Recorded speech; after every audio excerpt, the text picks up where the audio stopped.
From Hemel Hempstead in Hertfordshire, Behemoth. Fighting in a 5th Wars, only once failed to reach the heat final. You've made some improvements to Behemoth, yes, so it's not quite as we've seen him before. No, it's now 6-wheel drive, 12 mile an hour, larger ram, so much more power in them. Much faster. Much more faster. And the brand new bucket. Brand new bucket on it as well. Finishes it off nicely. Yes, it does. A heavyweight robot with pneumatic flipper and axe, not bad speed, manoeuvrability or reliability, and should get through this first battle, I think. From Shipley, near Bradford, Tridentate. Horrible, gruesome, nasty, not the machine. No, I know. First glance, you're thinking, oh, they're really scary. They've got horrible muscles and work coats are really intimidating. It's their first time here, so we've got to be nice to them.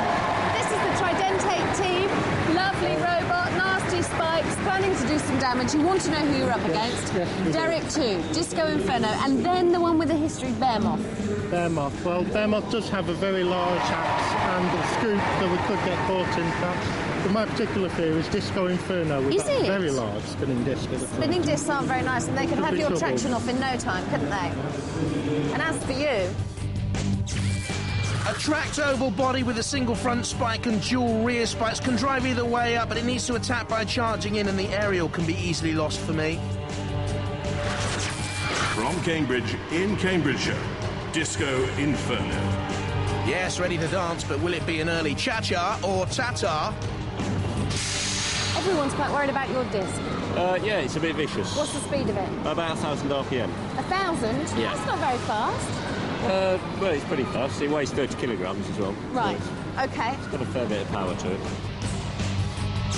The flywheel is mounted on an invertible robot with flashing disco lights, 30 mile an hour top speeds, one of the quickest ever. Could go all the way, this one.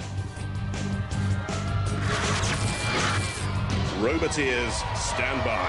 The team's together then. Derek 2 there on the left-hand side, captained by Ian Rotherham. Tridentate, captained by Robert McDougall. And Behemoth with Anthony Pritchard captaining and driving on the left-hand side. Disc-o-Inferno captained by Mark Marshall. In the arena for the house robot, Shunt with the bulldozer scoop and the axe. And alongside the mighty Shunt, the mightier Sir Kilowatt. 3, 2, 1. So this melee for a place in the second round of this final heat. Behemoth's new bucket immediately into gear and flipping Derek 2 over in fine style. But see little Tridentate having a little dig at Behemoth. Did you see that? Over goes Derek. We'll wait and see whether they can self-right. I mentioned early on that I felt the aerial was very vulnerable, but they're okay, Derek 2. They're off and running. And side by side, slamming Behemoth over the flame pit. Again, Tridentate, the little red tank-like machine, is trundling around there. That's the first, really, we've seen of Disc-o-Inferno on the offensive. Derek 2 is against the side walls. You saw the team there, captained by Ian Rotherham. Frank Rotherham and Carl Morris making up that team. Another good attack by Disc-o-Inferno. There are the Behemoth boys, Anthony and Michael Pritchard and Kane Aston. Quite impressed with Tridentate. Rookie, don't go back in there, Cam, or whatever you do. Now, Sir Kilowatt just has a look out. The Behemoth boys looking out as well. What's happened to Tridentate? Has it suddenly become immobilised? We'll keep you up to date on that one. Derek 2 seems to be in trouble as well, which leaves these two as the favourites to go through. Behemoth and Disc-o-Inferno, always likely to be that, to be honest. And Disc-o-Inferno, for me, has the pace to go all the way as Derek 2 is being counted down and out. Went out in the Heats round 1 to Dominator 2 in Robot Wars, the 5th Wars, and they're going to fall again here. Derek 2 have gone, says the ref bot. Tridentate will shortly follow, I would imagine. Disc-o-Inferno. Can this go all the way in Robot Wars this time? Smoking Tridentate. Doing nothing. Behemoth slams into Disc-o-Inferno. Oh, no, I wonder if Behemoth's done itself some damage there. And the ref bot coming in to have a look. And counting down Tridentate. Now, it could well be that Behemoth is just survived by the countdown. They might have done themselves damage for later on, but Tridentate's going to go anyway. Sprightly early on. No wag in the doggy tail. And Tridentate He's about to go down into that pit. Enough to cause you nightmares. If you're the Tridentate team, that is. Robert McDougall and the man in the mask, Steve Mitchell. Over goes Derek too. See it again. With it went Tridentate. One went one way, t'other went other. And again, Tridentate gets lifted off the floor. 91 kilos. Disc-o-inferno spinning its way through. The crowd want them down in the pit. The ref bot activates the pit release button. Oh! Behemoth's down! No, I think they could be in trouble for later on, Behemoth. We'll wait and see on that. Tridente's going to follow. They were definitely eliminated. Are they all going to go down there? There's not enough room, surely. Oh, don't make a fuss, Tridentate. Go on, go on, get down. Down that pit. Seems to me they could all go down there.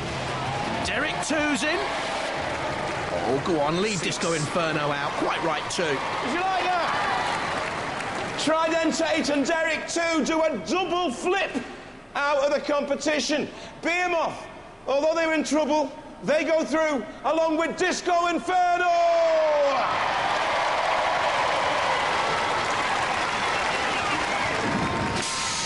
Look, this is the man behind the mask. Come around and give him a nice smile, because actually that mask is quite scary. There's nothing to be scared of, is there? No. In fact, there's nothing to be scared of anyway, because it's straight down the pit with it. But you were wiggling right to the end. Well, you know, I had to try. I mean, we couldn't drive because of this thing. We got a smashed plate there. See that there? If I put it at an angle, you can see what's going on. There's absolutely no way you could go anywhere. We still had control of the spike, so I tried to fend off some of the robots with them, but it was a bit pathetic. Come on, drive the trolley. You couldn't do the robot. What's that gunk there? Or somebody else's? Someone from down the pit, I think, yeah. Because let's face it, the pit was quite crowded, wasn't it? There was a few of us in there, yes. It was cosy. Yeah. Well, you might as well go out in style if you're going to go out. Are you really gutted? No, not really. What would you redesign if you could? I don't believe that, do you? I do, actually. It's so laid back. What would you redesign? Come on, what would it be? We'd change where the aerial was. Because the aerial was there. Yeah. And that was what happened to you. Yeah, that went and you lost everything. Hate to say I told you so, but I told you so. Derek 2 and Tridentate out Behemoth and Disc-o-inferno through to round 2. Which lines up like this. In a moment, we'll see Killer Carrot 2 against Disc-o-inferno. But, oh, what a clash. Bigger Brother and Behemoth. Behemoth. That's tricky, isn't it? Yes, that's right. Phillipa man, what are you going to do with them? Going to secret. Oh. Secret. Behemoth overhearing. Okay, well, that's fair enough. But are you frightened of them? Yes, they're... You are, aren't you? They're squibbly buggers. I'm going around the other side now. Because just around here, with an awful lot of work to do, is the Behemoth team. You're up against Bigger Brother. Right. Well, we've got to say, it's not looking like much at the moment. Isn't it? No. But is it going to be all right? Hopefully, yeah. We're getting there. What's the story?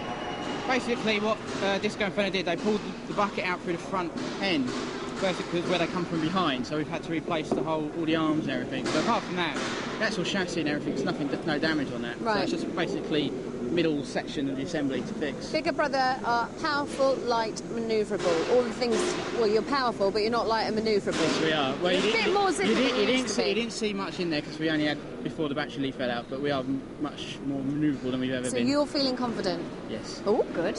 They're not. Well, 4 robots sent to Robo-Hell and 2 more about to join them. Roasting the flames of round 2.